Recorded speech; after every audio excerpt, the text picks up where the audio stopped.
नमस्ते मित्रों, मैं आचार्य मनुदेव हर सोमवार एक कथानक के साथ कि कुछ अच्छा सोचें, अच्छा करें। जैसा कि हम सभी जानते हैं, हमारे जीवन में 4 वर्ण 4 आश्रमों का महत्वपूर्ण स्थान है। रामेश्वर अपनी पत्नी के स्वर्गवास होने के बाद पूरी दिनचर्या मित्रों को समर्पित कर देते हैं। सुबह शाम बगीचे में टहलना, गप्पे मारना और अवसर मिले तो मंदिर में जाकर के भगवान के दर्शन करना। हालांकि घर में सब कुछ ठीक है, पत्नी बेटे सब कुछ अच्छे हैं, सब लोग बहुत ख्याल रखते हैं, परंतु फिर भी आज सारे दोस्त दुखी थे एक मित्र के वृद्धाश्रम जाने की बात को लेकर। उसने पूछा, आप सब लोग मुझसे पूछते थे कि आप तीसरी रोटी ही क्यों मांगते हैं।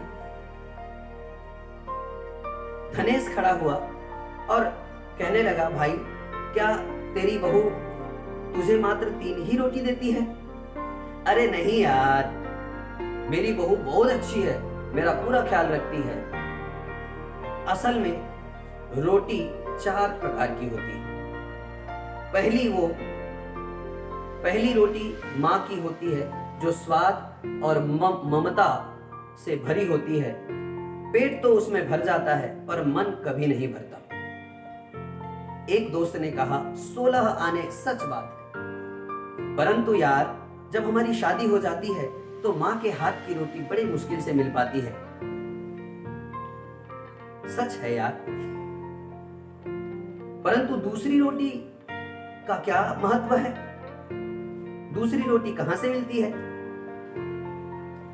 उसने कहा कि दूसरी रोटी पत्नी की होती है, जिसमें अपनापन और समर्पण दोनों ही होता है, और उस रोटी को खा करके पेट भी भर जाता है और मन भी प्रसन्न हो जाता है।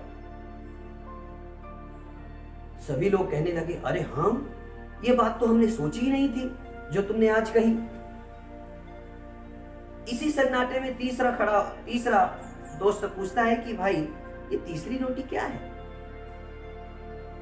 वो कहता है कि तीसरी रोटी बहू की होती है, अर्थात उसमें केवल और केवल कर्तव्य का भाव होता है, जिसमें थोड़ा थोड़ा स्वाद भी होता है, पेट भी भर जाता है और वृद्धाश्रम की कठिनाइयों से भी हम दूर हो जाते हैं। सन्नाटा छा गया।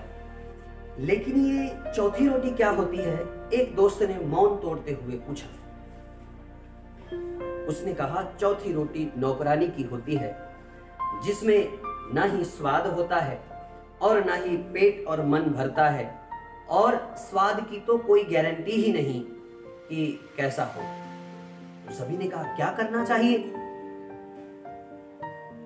तो कहता है कि माँ की हमेशा पूजा करनी चाहिए, पत्नी को अपना जीवन साथी मान करके हमेशा खुश रहना चाहिए, बहू को अपनी बेटी के समान आदर व सम्मान देते हुए उसकी छोटी छोटी गलतियों को नजरअंदाज करते हुए खुशहाल परिवार जीना चाहिए।